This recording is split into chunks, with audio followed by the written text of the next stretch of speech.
Hey guys, Cameron here again for Industry Insights. This week we've got a great episode lined up for you. My guest this week is Sarah from Wood. Hey Sarah, how you doing? Hey, I'm good, thanks, Cameron. How are you Um, going today? yeah, doing pretty good. Can't wait for the end of lockdown right now. Kind of Yeah, counting down the absolutely. weeks as they go. Hey, you're the group lead engineer for process and technical safety at Wood Group, but you've actually had a pretty extensive career history to date. Can you give the guys and girls listening at home a bit of a better idea of where you've worked in the past? Okay, sure. So I'm actually a graduate from RMIT. I graduated just over 20 years ago as a chemical engineer. During my last few years of university, I had a role as an undergraduate at Australian Paper at the paper mill that's in Fairfield, which is now shut down. Um, I spent a couple of years there, which was really great experience because it gave me a lot of hands-on experience of things like what does this valve look like? Hmm. How does this pump work? What information do I need from an MSDS to use this chemical? And how is the organisation structured to run a facility like this? At the end of university, though, I decided I was going to go travelling. I didn't look for a job in Melbourne. Spent some time traveling overseas, and then I ended up working at a cellophane plant in southwest England Okay. for a year. Interesting job, not a single P&ID for the plant, so you Oh just walk the wow. lines the whole time to learn how it Okay. operates. I really enjoyed it, but I decided I wanted to change. So I sought a role in the design industry. I joined MW Kellogg in London, where I specialised in basic design of LNG terminals. So it was very Okay. different. Yeah, yeah, big Um, change. yeah, really interesting. Really enjoyed. There was so much there from university that was really applicable to that role. Hmm. So when I returned to Australia, I wanted to get a similar role. So I joined Aker Caverna in Okay. Melbourne as a design engineer. So that was really working in large oil and gas and mining greenfields projects. Yeah. For me, one of the highlights of the time that I worked in that kind of role was I worked on a large onshore gas terminal designed for India.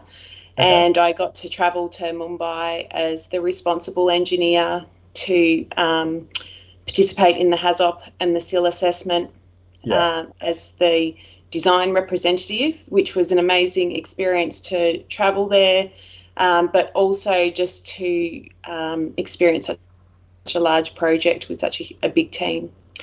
I stayed with that company for about 10 years and then I moved to Perth just Hmm. for a change.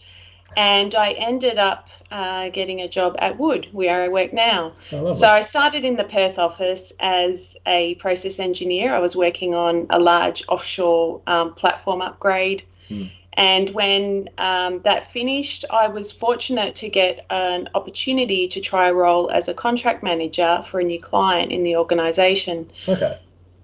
So this role was really different. It held contractual, commercial, HSE responsibilities, and it wasn't really technical, although you really needed a good background in a technical discipline and Okay. also project delivery to be able to do the role. One of my highlights from that role was that we had a design team in Timor-Leste, Hmm. located in Dili, for supporting the Bayu-Undan offshore platform. Okay. And I was responsible for development of the team, upskilling them, and really trying to generate a good productivity for the organisation and good outcomes for them personally in terms of career development. So I Okay. really enjoyed that. Yeah. So you Um, kind of come through that whole technical side and that technical working on a line background to actually moving up towards project management, contract management, and then kind of more people development side of the business. yes, that's right. So I've since returned to Melbourne, and I'm not doing that role now, but as I'm group lead engineer now, so it's a mix of doing some technical work, Hmm. but not too much myself. It's really a combination of technical and leadership roles that I'm Okay. doing now in project delivery. Right. Yeah. It sounds amazing. It sounds like the perfect combination for someone like myself who loves the Yeah. technical but also loves the management side of things. Yeah. Just anyone listening at home who wouldn't be too familiar with Wood as a company, could you give us like a brief introduction to how you operate around the world? Sure. So Wood is actually a really old company. It has a heritage that dates back more than 160 years. The company at the moment has more than 50,000 employees in 60 countries, Hmm. located in 400 offices. So Wow. it's a really large organisation. Wood's a global leader in the delivery of projects, engineering, and technical services Hmm. to the energy and industrial markets. Yeah. Um, Really focused on providing solutions through the whole asset life cycle, from concept through to decommissioning Okay. across a broad range of markets. So that would include things like upstream, midstream, and downstream oil and gas, plus power, environment, infrastructure, clean energy, mining, and industrial Wow. So, sectors. so So it's, it's it's very really every diverse. aspect of it and every single stage of life cycle development. It's not really kind of limited to any one point in of the project's life cycle. No, it's not. And it's really, in the last 5 years, there's been a really big transformation Mm. in getting to that point. So Okay. creates a lot of opportunities. It was just last week announced that Wood was recognised as the #1 international design firm for Oh 2020, wow! after having Congratulations. that last year. So a good place to work. Yeah, definitely. So, I mean, that's a great overview and introduction of how Wood operates and who Wood is as a company. So, I mean, obviously, it's a engineering service firm that focuses mainly on oil and energy sectors. But to get such a rich history like you've had, 160 years, 50,000, 55,000 plus employees, what do you think has made Wood so successful in what it does compared to, say, other companies in that sector? Well, I mean, Wood does have a strong heritage from oil and gas operations, which Mm. started off in the North Sea. Their headquarters is still based in Aberdeen, in Mm. Scotland. The growth more recently has really been through strategic acquisitions to enhance its service offering, and Okay. also to diversify the industries that it's working in. To give you a background of how that's changed, in 2014, the group revenue was around accounted for around 90% upstream oil and gas, Okay. whereas today now that's about 35%. Oh wow! Has that just been like a big shift towards more decommissioning type activities, or So no, we still do a lot of project work, new projects, plus also supporting brownfields. okay? But I think it's not so much that has dropped off. It's Mm. just they've really expanded into other Okay, areas, so okay. that and that's really helped with riding COVID-19, Mm. having that diversification. And with the oil price shock, Yeah, definitely. not being so susceptible to that. Yeah, for sure. Yeah. So I mean, that's a great overview of how Wood was successful and who they are as a company. Obviously, it's a very diverse business. How does your role as a group lead engineer for process and technical safety actually fit into a company that large? So we have a few different areas within the organisation. I work in what's called asset solutions, Okay. which is the core engineering part of the organisation. We also have another part, a consulting part, which provides more specialist expertise in very niche areas, Okay. often at the very front end of projects. So within Asset Solutions, I work in the operation services part, which mainly deals with operations and maintenance and modifications. So the operation services team, I work in services the eastern states of Australia. Okay. We have offices in Melbourne and Brisbane, so we have a pool team working across the two locations. The team comprises engineering, so we have a number of engineering disciplines. We have process, technical safety, instrument electrical, Hmm. mechanical, piping, civil structural. So Okay. it's a very large multidiscipline team. Hmm. As well as that, we also have representation from project management, project services such as estimating, project controls, and things like that. Yeah. Plus also construction, in the case of Wood, have a very strong construction focus. Okay. Yeah, and I suppose when you want to be tackling those whole life cycle projects and really delivering solutions for every aspect of a plant, you do need that highly multidisciplinary engineering team. So you have that foundation that you can actually deliver that work to the client. That's right. That's Mm, right. And so they come to us with something that seems to be, a very specific problem. mm, And when it turns into something else, we're able to tap in yeah. across our to find the right people to provide the capability. All right. Well, that sounds amazing. So speaking of similar projects such as you just described there, have you got any projects that you could tell us that would about the Wood Group and your team in particular have actually worked on in the past? Yes, we are working on multiple projects all the time, at any Mm, time, and they really vary in size. So we have some that are very small modifications that might be, changing out a valve in a water yeah. treatment plant, as opposed to much larger ones. So one of the ones that I've worked on in the last couple of years was for Central Petroleum. They're an energy operator. Their facilities are mostly located in Central Australia. Okay. It's a very remote gas plant called Marini. It's about 4 hours drive from Alice Springs. So to do a Yeah. site visit takes a day just to get there. Um, and in that particular project, they came to us for a concept study to develop a 5-year plan for the modifications required to increase the capacity, debottleneck the plant, Oh and wow. provide a life extension for all the facilities that were aging and beyond their design life. Okay. So we did that as a concept study, and then at that time, it became evident when the startup of the Northern Gas Pipeline connecting Tennant Creek to Mount Isa uh, would start. So we were asked then to work the first two projects, interfeed and accelerate the schedule to meet the opening of that gas pipeline so that they Wow. could Okay. then get gas into the eastern states. And at that Mm, time, there was quite a big shortfall of gas. So, very demanding schedule. We had to mm. really think about what was the fit for purpose solution to meet the requirements and meet the schedule. Yeah, I can imagine that would have been incredibly challenging. That was a really tough one. Mm, Wood did the construction on that job, and that made a huge difference because our construction team were integrated with the engineering team from the start and really helped to define the smartest ways to do the engineering yeah. to reduce time on site. Okay. So, Yeah. so it's interesting. So, I mean, that's one project that you've kind of told us about there.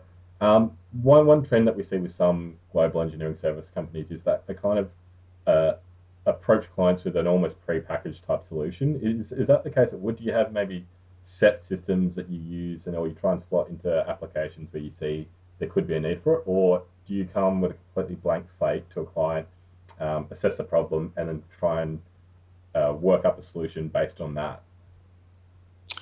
So, look, we work across a very wide range of clients and facilities. Mm, We don't, we service coal seam gas in mm, both upstream and midstream, conventional gas processing, onshore and offshore, LNG and water. They're probably the key ones my team is working on. okay. And every facility is different and every facility has its own challenges. So the approach Mm, to the projects can be very similar, but the solutions probably aren't. okay. There will be certain areas that we tend to work on a lot, and so we're very familiar with those. But the solutions can often be unique to that plant because of the particular constraints. It's you got to think of it like when you design a plant, it's a one-off. There's probably Mm, not really many plants around the world that are exactly the same. for sure.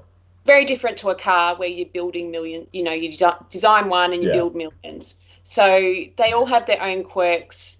And in brownfields, you're dealing with those quirks, which makes the solutions unique usually. Okay. I mean, that's it's amazingly interesting to hear, especially when you try and contrast those views to some other companies that we've seen previously on the show. So, considering all of that and everything that kind of goes into a project and all the moving parts that you're kind of managing, what would a normal day actually look like for you?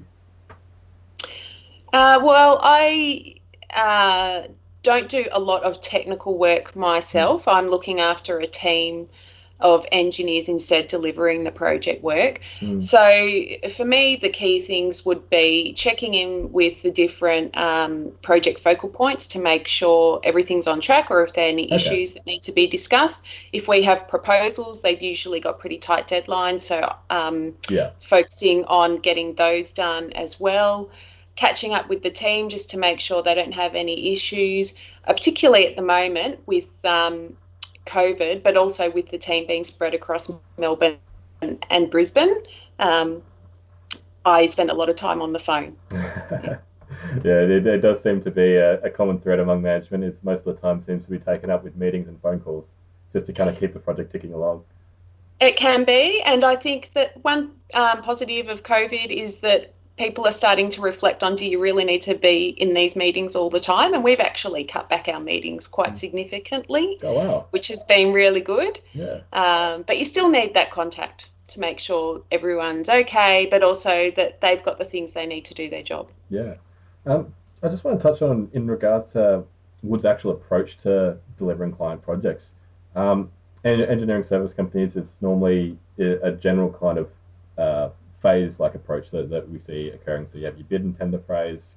Once you win your bid, go into your contract design phase, and then you kind of go into the actual building of the plant. And then, of course, you go through commissioning and such and hand over the project to the actual client.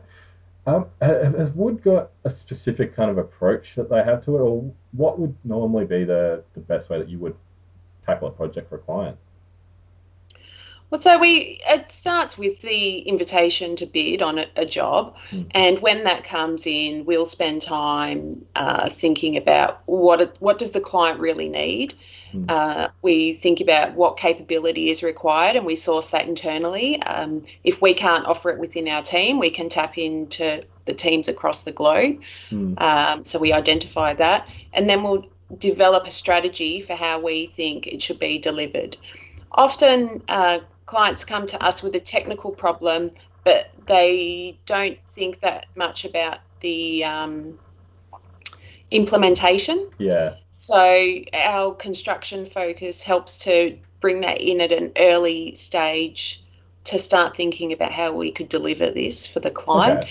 In terms of the design phase, I think design is an established process. Mm. There's a number of things you have to do. So if you've got a concept study, then you're really identifying what the high level requirements are and what the potential solutions might be. Yeah. Then once you take that preferred solution into feed, it's developing the design to have a certain amount of definition, doing Mm. your hazard assessments like HAZOP, SIL, and then developing a total install cost estimate to the Mm. client so that they at that point usually want to get financial approval for the project. Yeah, of course. And then when we move into detailed design, there's a lot more focus on procurement of items, collecting vendor Mm. information and feeding that back into the design, Yeah. layout reviews, and developing all the documentation to release for construction.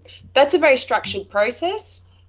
It can be challenging with accelerated schedules Very much to so. stick to that robustly, but it's actually a really important factor Mm. in delivery. I think even more so, particularly in offshore projects where if something doesn't fit, you can't just send it back. So, Yeah. we really have to focus on that when we're doing the work. Once it gets through to construction, for the most part, we will still be in the office, but we Mm. respond to site queries as required Yeah. and whatever's needed by the client to support getting the plant up and Mm. running. Okay, so I mean, it sounds like an incredibly involved process, as most of these things are. Yeah, you get partway through one or more of the stages, and you often have to loop back and reassess earlier decisions that have been made or redesign certain aspects.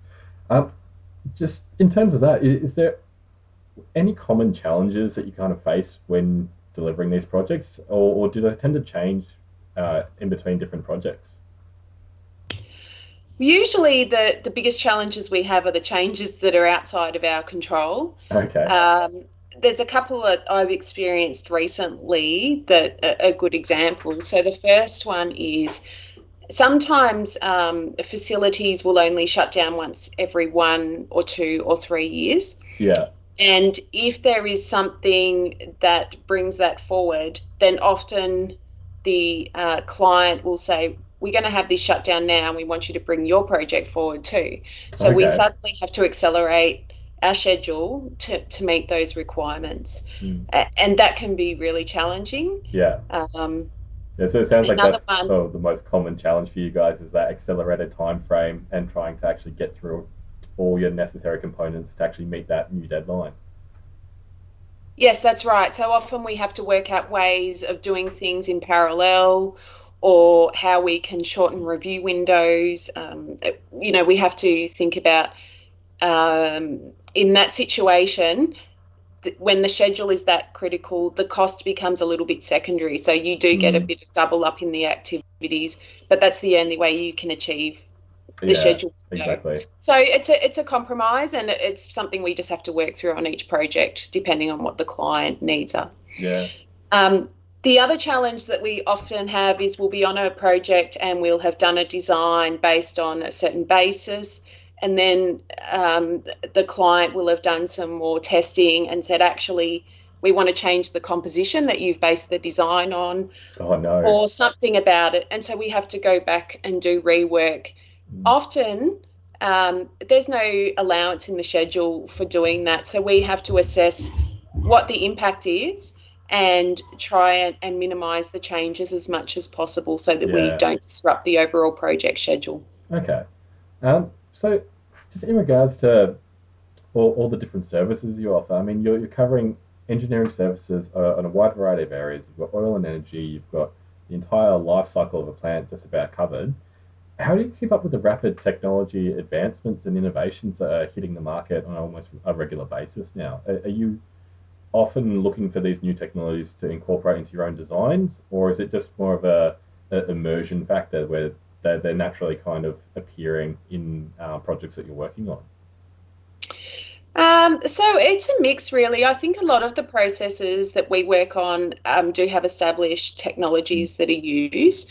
There are changes, and really those changes we get informed usually by the vendors when we go and talk Mm. to them about particular opportunities. Okay. It's another case of just reading widely, talking to vendors, engaging with different industry groups as well, particularly now with everything going online. That's actually making it a lot easier Oh to get wow. to that Okay. information because you can be anywhere and attend a webinar, whereas in the Yeah. past you had to be in that city. So Mm. and really being connected with your peers as well. We try really hard to share that information within our team so that everyone's learning about those things and helping to improve their knowledge. Okay. Well, I mean, that's an incredible amount of detail about Wood as a company and the work that you do on a daily basis in your team. I suppose the next question I obviously have to ask is, how did you actually find your job working at Wood? Was it through maybe a job agency, LinkedIn, or did you maybe know somebody actually working at Wood in the first place? Yeah, so when I joined Wood, I was living in Perth. I Mm. hadn't worked in Perth before, but I knew a number of people in the organisation who I'd worked with previously at my Mm. previous employer. So I got that role just through approaching them to Okay. see if they had any work available. It's always And nice in when that fact, happens. sorry? It's always nice when you can do that. Yeah, look, to be honest, after my first couple of roles, all of the jobs that I got were through approaching the organisation and Mm. contacts that I had.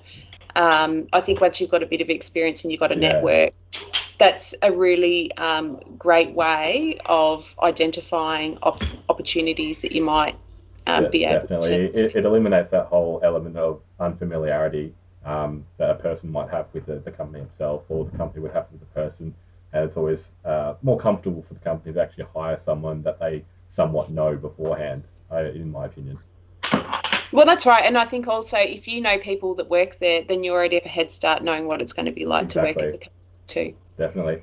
And of course, naturally following on from that, where do you think your career will take you next? Are you aiming for maybe a director role at Wood someday, or are you thinking you might swap cities or swap companies again someday?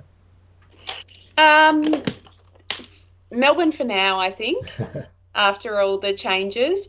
I really enjoy my current role. It's a great mix of technical challenges, sort of strategy, how we're going to achieve the projects, Mm, leadership of people, developing a team yeah. to achieve their career goals. In the future, I probably see myself moving into more of a leadership position rather than going back to a technical role. Okay. And I'm hoping that with Wood, with the scale of the organisation, that the opportunities will be there. Sounds amazing.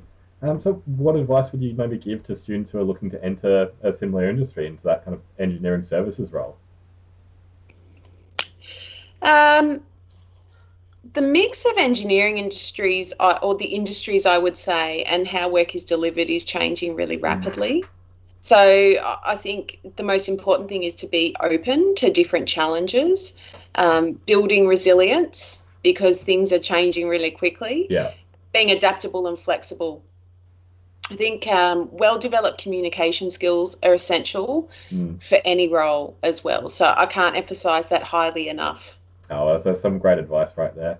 And just in terms of internship programs and graduate opportunities, a lot of viewers will be actually very interested to hear what Wood has on offer regarding that. Do you have a regular running intern program or a graduate program people can apply for? So, in terms of intern programs, we offer a program typically every summer break Mm, um, in Australia, and we offer the engineering students 2 to 3 months of work coming into the organisation to experience what it's like to work on projects, trying to get them doing some project work yeah. so that they can see what it's really like. And also just seeing what the team's like and what kind of work we actually do, understanding the organisation a bit better. Okay. And then we also have a graduate program. The graduate program is a 3-year program, and that's usually advertised on LinkedIn and other employment forums. Okay. So yeah, just apply through the website, apply through LinkedIn. Um, Yeah, that's right. yeah. Have you known anyone who's actually gone through the graduate program at Wood? And do you maybe know what they thought of the program? So um, I'll tell you a bit about the structure of the program. I have Mm, 3 graduates in my team, so okay. I have a good understanding of what the program involves. In Wood, it's 3-year program. Okay. Within that time, um, you are dedicated into a project team and you Mm, work on projects. And that's where you get the bulk of your technical experience. But they definitely. also have training in other softer skills and things like project management, project delivery, so that you Mm, can get a better appreciation of how the wider organisation operates. In the second year, graduates get to participate in a program certificate for in project management, okay. Wow. um, which runs for about 18 months, Mm, so that they finish that towards the end of their third year mm, and finish up in the program. no. Um, I have 3 graduates in my team. They've all had really different experiences in terms of the projects they've worked on, and some of them moving around different teams. Mm, So there's no single mold that everyone goes no. into. So it's a very I think tailored that's just, solution and a tailored program that kind of works to everyone's advantage. yeah, that's right. I think, every project we work on is different and we have different teams to work in. So um, it's just like every person working, it's a unique experience for them, and it's the same for the Exactly. grads too. Oh, that's Yeah. amazing. Well, it's been absolutely amazing chatting to you, Sarah, and learning all about Wood as a company and the work you do there. Guys listening at home, thanks for listening. Hopefully, you got a great deal out of this. And don't forget to keep watching our space. We've got some more events lined up for you over the coming weeks. As always, we'll see you next week. But for now, see you later. Bye.